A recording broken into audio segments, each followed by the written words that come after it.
बिस्मिल्लाहिर्रहमानिर्रहीम। अब हम पढ़ने वाले हैं जनाब चैप्टर नंबर 12 है हमारा, जो कि कंडक्ट ऑफ इंक्वायरी के हवाले से है कि जब भी कोई इंक्वायरी आपने करनी है इन्फोर्समेंट ऑफिसर ने, तो वो कौन कौन से प्रिवेंटिव मेजर्स हैं, ठीक है, या कौन कौन से ऐसे तरीके हैं जो वो अडॉप्ट करेगा। इसको जनाब सेक्शन नंबर जो 48 है वो इसको डील करता है कंडक्ट ऑफ इंक्वायरी को। और वो कह रहे हैं जनाब, in order to ascertain facts and inquiry may be conducted as provided below. यानी कि किसी भी फैक्ट को आपने मालूम करना है तो फिर क्या किया जाएगा, इंक्वायरी कंडक्ट की जाएगी। और ये तरीका जो है, जो नीचे बताया गया है, ये अडॉप्ट किया जाएगा। इसमें एक क्लॉज है इनिशिएटिंग अथॉरिटी। इनिशिएटिंग अथॉरिटी से मुराद है the authority board, hearing officer, sub divisional enforcement officer और enforcement officer as the case may be upon on motion और on receipt of information from a complainant और whistle blower disclosure और on reference from a department. ये सारे तरीक़ेकार की मदद से जब भी उसके पास कोई कंप्लेंट आएगी रिगार्डिंग एनी ऑफेंस, किसी ऑफेंस के हवाले से, अंडर द एक्ट और स्केड्यूल लॉज ही में इनिशिएट एन इंक्वायरी, तो फिर क्या करेगा, वो एक इंक्वायरी इनिशिएट कर देगा, शुरू कर देगा। उसमें इंक्वायरी ऑफिसर कौन होगा? Upon initiation of inquiry the initiating authority may conduct inquiry itself और appoint an inquiry officer subordinate to it and senior to the person under inquiry to conduct such inquiry.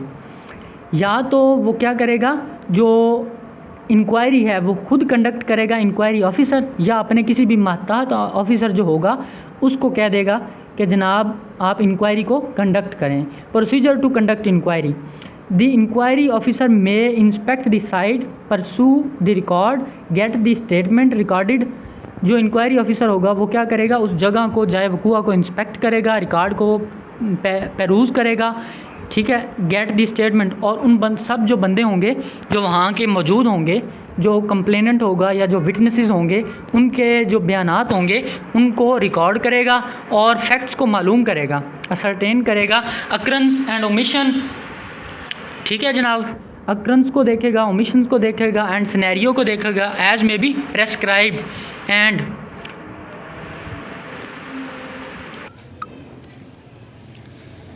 next one is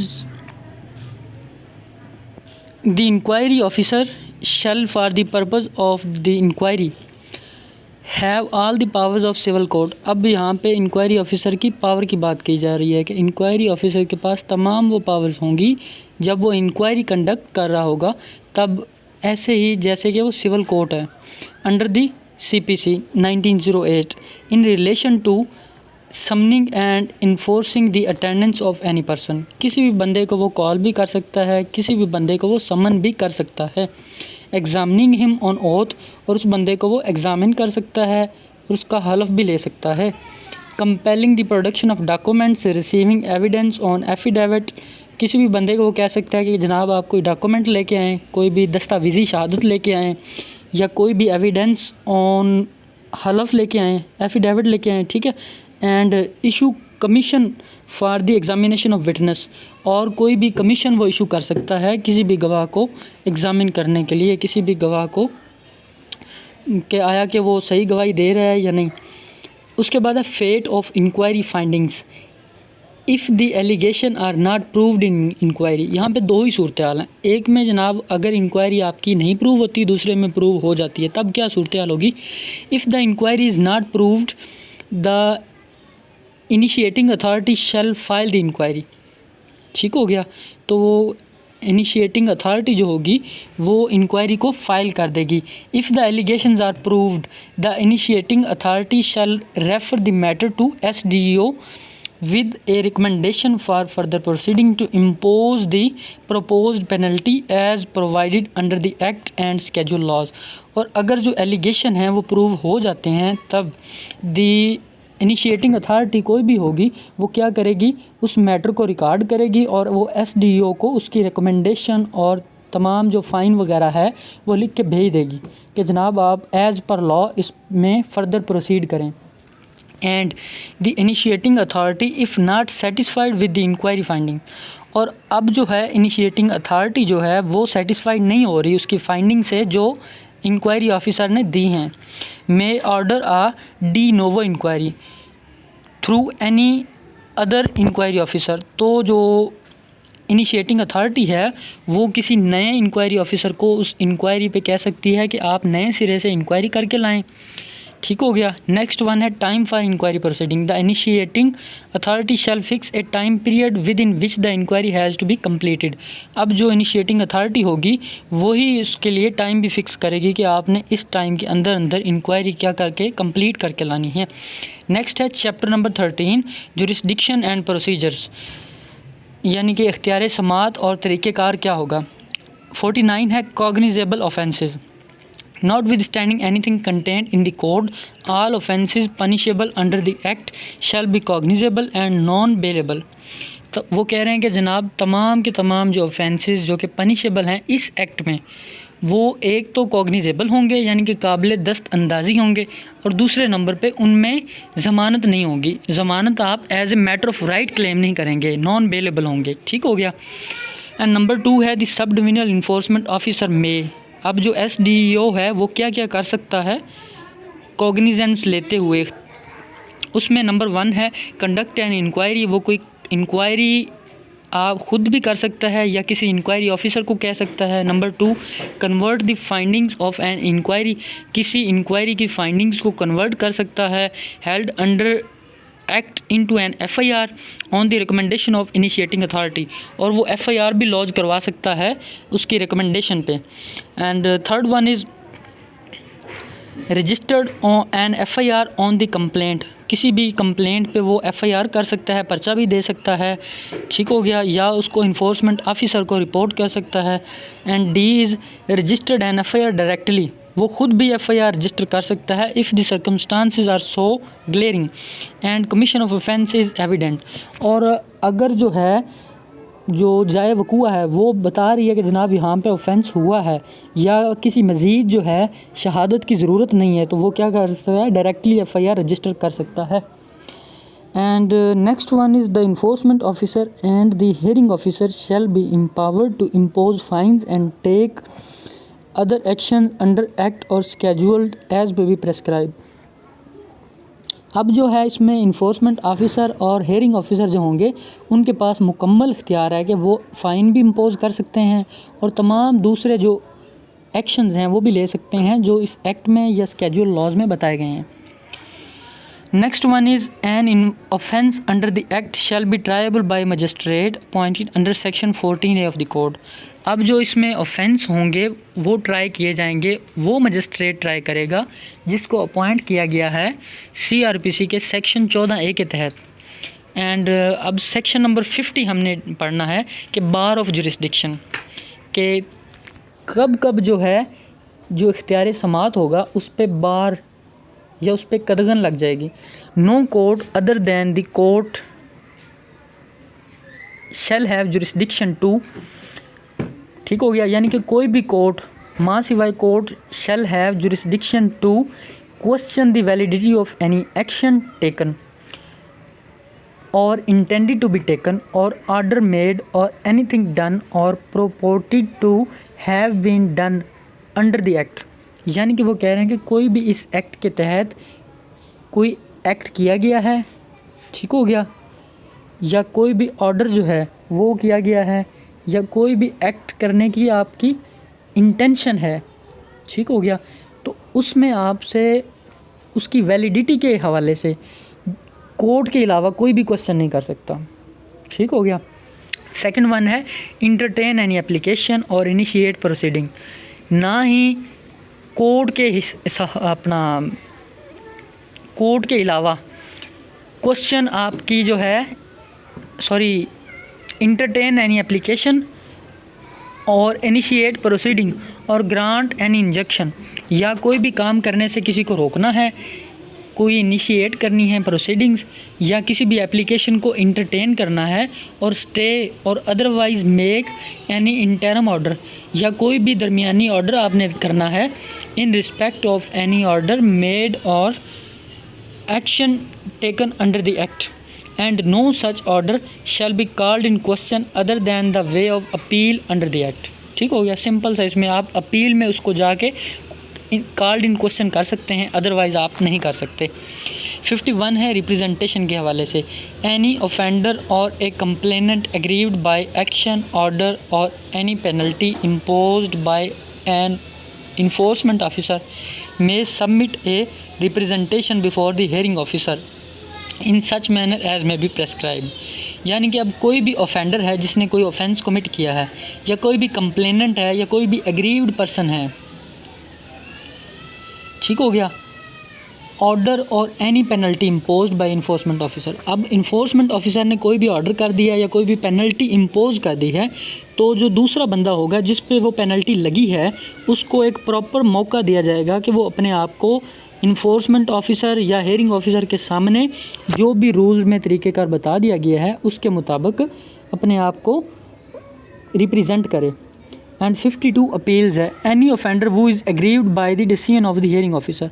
अब कोई भी offender है जिसके ख़िलाफ़ hearing officer ने कोई फ़ैसला दिया है, वो क्या कर सकता है, वो अपील कर सकता है। On representation filed by him, वो अपनी रिप्रेजेंटेशन फ़ाइल करेगा, अपनी अपील फ़ाइल करेगा। मे विद इन 30 डेज़, 30 दिन के अंदर अंदर of such decision prefer an appeal to the commissioner of the concern division. Concern जो मुतलका डिवीजन होगी उसके कमिश्नर के पास वो अपील दायर कर देगा। Number 2, an appeal preferred under subsection 2 shall be disposed of by the commissioner within a period of 45 days from filing of such appeal। अब जो कमिश्नर की ड्यूटी है कि उस अपील को 45 डेज़ के अंदर अंदर उसको डिस्पोज ऑफ करेगा। Third one is any person aggrieved by the decision of the commissioner may with in 30 days. अब कोई भी बंदा है वो कमिश्नर के जो डिसीजन है उससे भी क्या करता है, उससे भी वो वो सेटिस्फाइड नहीं होता, ठीक हो गया। तो फिर भी 30 दिन के अंदर अंदर, जिस दिन वो डिसीजन हुआ है उस दिन के अंदर अंदर सेकंड अपील फाइल कर सकता है before the court, and the court shell decide such appeal with in 90 days of its finding. और कोर्ट जो है उस अपील को 90 दिन के अंदर अंदर डिस्पोज ऑफ करेगी। Redressal of grievance, any person aggrieved by any alleged miss use of authority bye an officer और एम्प्लॉय। अब कोई भी बंदा जो है वो एग्रीव्ड हुआ है किसी भी अथॉरिटी से या किसी भी ऑफिसर से या किसी भी एम्प्लॉय से, may in addition to any other remedy, उसको कोई और रेमेडी भी दी जाएगी उसके साथ साथ, उसके एडिशन में। फाइल ए कंप्लेंट अगेंस्ट सच ऑफिसर, वो उस ऑफिसर के ख़िलाफ़ कंप्लेंट फाइल कर सकता है और एम्प्लॉय या उस एम्प्लॉय के ख़िलाफ़ before the grievance redressal commissioner, और if no officer is appointed so before the chairperson of the board. अगर कोई भी ऑफिसर रिड्रेसल ऑफिसर नहीं है तो फिर जो है वो चेयरपर्सन, जो बोर्ड का चेयरपर्सन होगा, उसके पास जाके वो एप्लीकेशन फ़ाइल कर सकता है, अपनी कंप्लेंट फ़ाइल कर सकता है। अब जनाब हमने देखना है chapter number 14, enforcement and regulatory coordination. इसमें जो सेक्शन नंबर 54 है, यहाँ से स्टार्ट होता है authority to be lead regulator.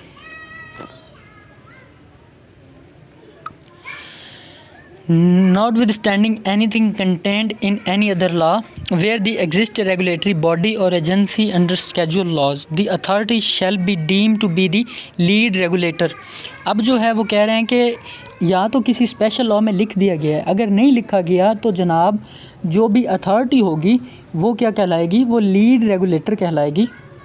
And the regulatory body और agency under schedule laws shall be the secondary regulator, और जो एजेंसी होगी स्केड्यूल लॉज के तहत वो क्या होगी, वो सेकेंडरी रेगुलेटर होगी। And shall exercise enforcement and regulatory differences to the lead regulator. ठीक हो गया। अब इसमें है, इसकी प्रोवाइज़ो एक बता दी गई है कि जनाब प्रोवाइडेड दैट द गवर्नमेंट में by notification designate the regulatory body और एजेंसी।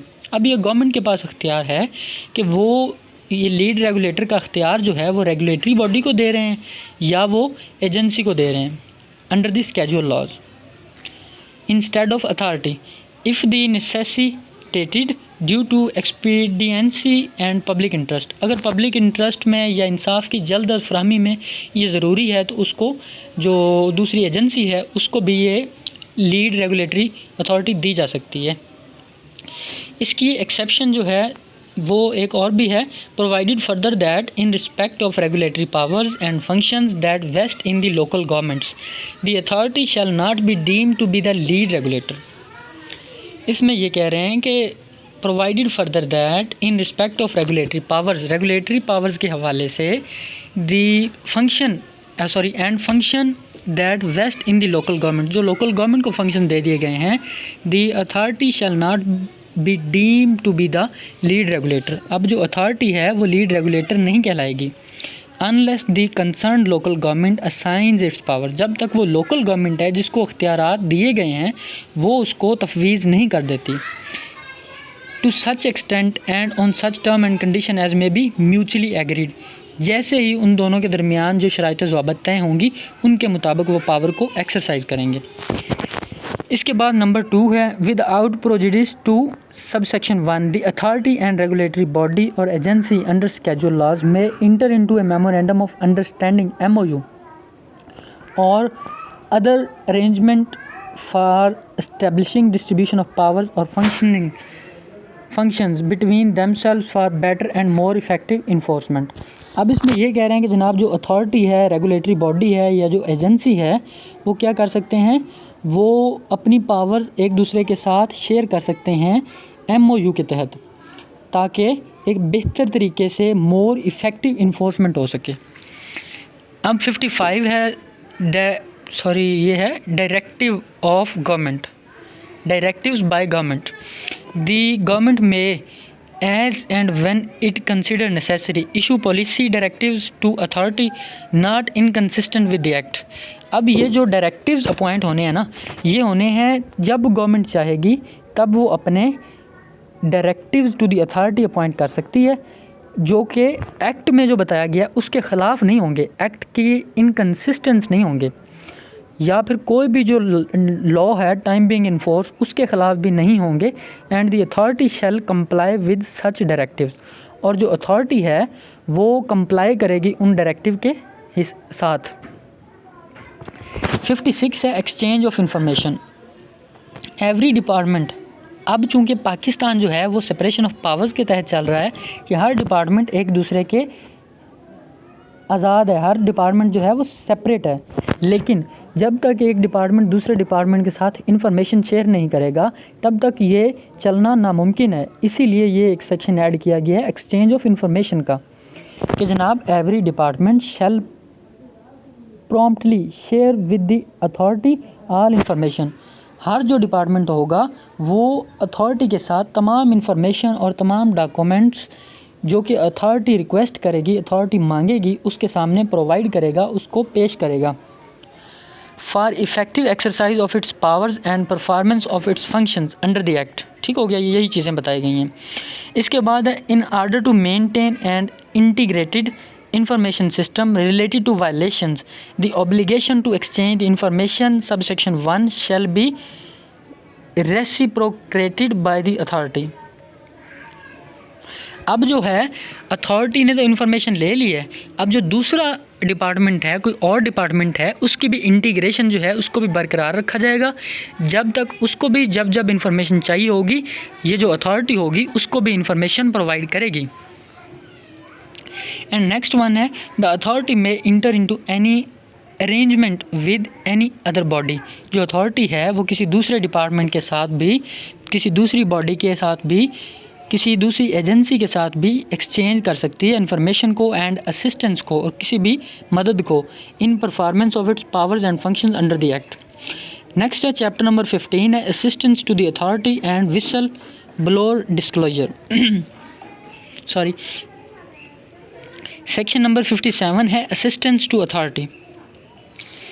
इसमें जनाब ये कह रहे हैं कि all executive authorities and law enforcement agencies of the government including the Punjab police and every person shall act in aid of the authority. यानी कि तमाम जो इदारे हैं वो कह रहे हैं जिसमें पंजाब पुलिस भी शामिल है, तमाम पर्सन हैं, तमाम एजेंसीज़ हैं, लॉ इन्फोर्समेंट एजेंसीज़ हैं, तमाम एग्जेक्टिव अथॉरिटीज़ हैं, वो क्या करेंगी, वो एड करेंगी इस अथॉरिटी को। And render all possible assistance, और तमाम जो असिस्टेंस है वो उसको रेंडर करेंगी, तफवीज़ करेंगी।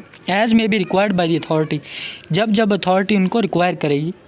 और any of its members including incharge of the enforcement station and enforcement squad in discharge their duties, अपनी ड्यूटीज़ को डिस्चार्ज करने के लिए इस एक्ट के तहत जब जब वो कोई भी इंफॉर्मेशन को, किसी भी एड को वो रिक्वायर करेंगे, तमाम जो एग्जीक्यूटिव डिपार्टमेंट्स हैं, तमाम जो पुलिस डिपार्टमेंट्स हैं, वो उसको एड करेंगे अथॉरिटी को।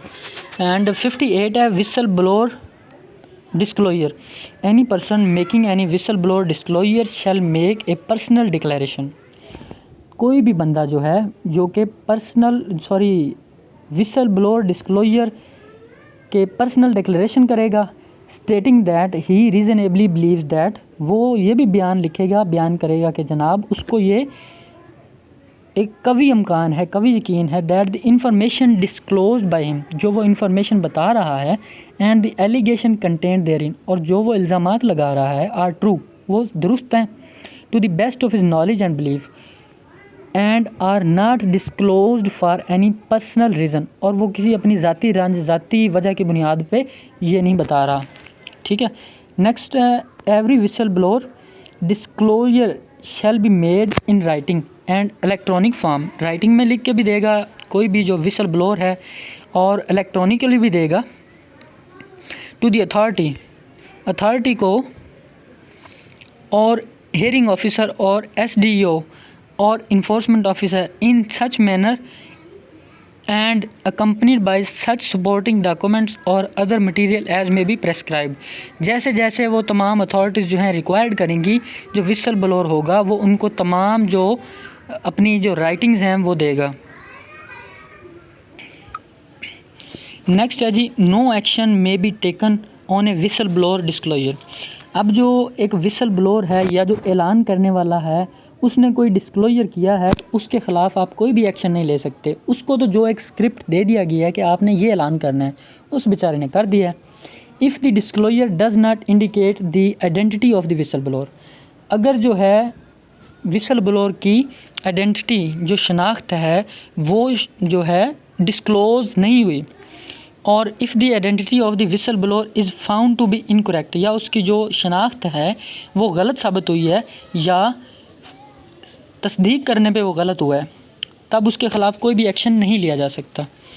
नेक्स्ट है the whistle blower disclosure received under subsection 2 shall be referred to the hearing officer. अब कोई भी डिस्क्लोजर है विसल ब्लोअर ने दिया है तो वो किसको दिया जाएगा, पहले रेफ़र कर दिया जाएगा हियरिंग ऑफिसर को। वो shall make an assessment of the information, जो क्या करेगा, जो असेसमेंट करेगा उस इंफॉर्मेशन की, content in the disclosure and verify the same, और उसको वेरीफाई करेगा to the extent as may be practically possible, जो प्रैक्टिकेबली पॉसिबल होगी जिस हद तक वो वेरीफाई करेगा, in such manner as may be prescribed. उसके बाद upon assessment and verification under subsection 4 if the hearing officer is of the view. अब ये तमाम तस्दीक करने के बाद जो हियरिंग ऑफिसर है उसका ये ख्याल है that the whistle blower disclosure warrants further probability inquiry और इन्वेस्टिगेशन। ठीक है, वो उसको लगता है कि जनाब जो विसल ब्लोअर ने इंफॉर्मेशन दी है उसमें मज़ीद तफ्तीश की ज़रूरत है। He shall refer to SDO not later than 24 hours, 24 घंटे के अंदर अंदर वो मुतलका SDO को वो इन्फॉर्मेशन भेज देगा। Such assessment and verification for further action, मज़ीद एक्शन के लिए। उसके बाद है reward and punishment, section 59। If any violation और offence is successfully detected by the authority under the act, अगर कोई भी वायलेशन किसी भी या कोई भी ऑफेंस जो है वो कामयाबी से डिटेक्ट हो गया अथॉरिटी की मदद से under the act as a result of whistle blower disclosure, कि उसको आके विसल ब्लोअर ने डिस्क्लोज़ किया, द पर्सन वो made the whistle blower disclosure may be paid a reward. अब जो बंदे ने इन्फॉर्मेशन दी है उसको क्या किया जाएगा, एक रिवार्ड दिया जाएगा from the fund means the fund of PIRA as may be prescribed and may be issued certificate of appreciation by the authority, और उस बंदे को सिर्फ फ़ंड ही नहीं दिए जाएंगे, सिर्फ माल ही नहीं दिया जाएगा, बल्कि उसको एक सर्टिफिकेट ऑफ अप्रिसिएशन भी दिया जाएगा कि आपने बहुत अच्छा काम किया है, आपने दूसरों की चुगली करके ज़बरदस्त काम किया है। एंड नेक्स्ट वन है प्रोवाइज़ो है, provided that if more than one person made the whistle blower disclosure, अगर एक से ज़्यादा बंदे जो हैं वो आके विसल ब्लोअर डिस्क्लोजर करते हैं for the same violation of offence, एक ही वायलेशन का या एक ही ऑफेंस का, the reward shall be equitably distributed, तो वो जो रिवार्ड होगा वो उनमें जो है बराबरी के तनासुब से तकसीम कर दिया जाएगा। As determined and deem fit by the authority, जैसे अथॉरिटी को मुनासिब लगेगा। Provided further that no reward for any whistle blower disclosure shall be permitted if, कोई भी रिवार्ड विसल ब्लोअर डिस्क्लोजर का नहीं दिया जाएगा जब the disclosure is of no value, अगर उस डिस्क्लोजर के बदले में कुछ भी हमें ना तो कोई ऑफेंस हुआ है ना ही उसकी कोई वैल्यू है, तब कोई जो है विसल ब्लोअर डिस्क्लोजर का कुछ भी रिवार्ड नहीं दिया जाएगा। नेक्स्ट है the information in the whistle blower disclosure is already with in the knowledge, वो इन्फॉर्मेशन जो लाया है वो पहले ही उसको पता है इन्फोर्समेंट ऑफिसर को। थर्ड वन है the information is the in the whistle blower disclosure is a matter of public record, या फिर वो मैटर ऑफ पब्लिक रिकॉर्ड है, या फिर नो कलेक्शन और recovery is made from the whistle blower disclosure, तब उसको कोई भी चीज़ कोई भी रिवार्ड नहीं दिया जाएगा जब ये 4 कंडीशन पूरी होंगी।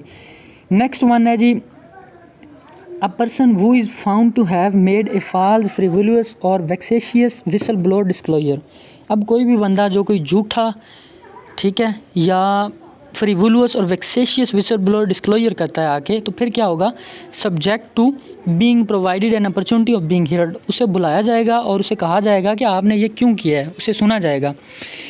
शैल बी लाइबल, फिर वो लाइबल होगा इम्प्रिजनमेंट, उसको कैद की सज़ा दी जाएगी, which may be extend up to 1 year, 1 साल तक हो सकती है, या फिर उसको जुर्माना किया जाएगा जो कि 100,000 रुपीज़ और दोनों भी दिए जा सकते हैं।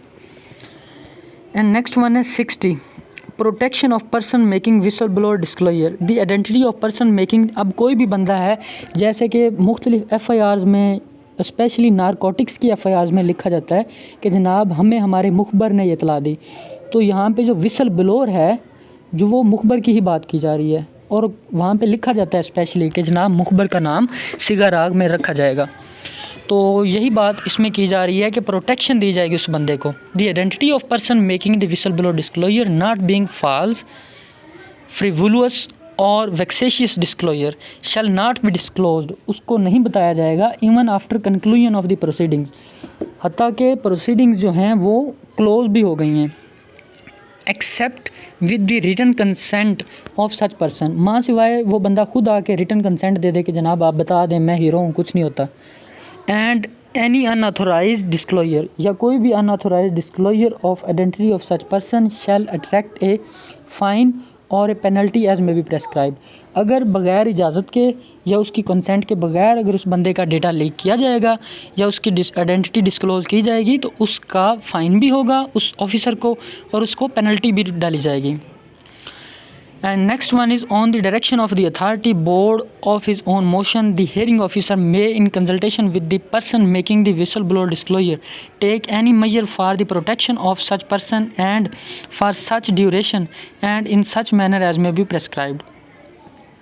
अब जो है अथॉरिटी के डायरेक्शन पे अगर उस बंदे को कोई ख़तरा है, उसको सिक्योरिटी चाहिए, जो विसल ब्लोअर डिस्क्लोजर है, तो उसको भी प्रॉपर सिक्योरिटी भी दी जाएगी, प्रॉपर उसकी प्रोटेक्शन की जाएगी। 61 है public to assist the authority and its employees, ये हम नेक्स्ट वीडियो में इंशाल्लाह करेंगे। यहाँ तक काफ़ी लंबी वीडियो हो गई।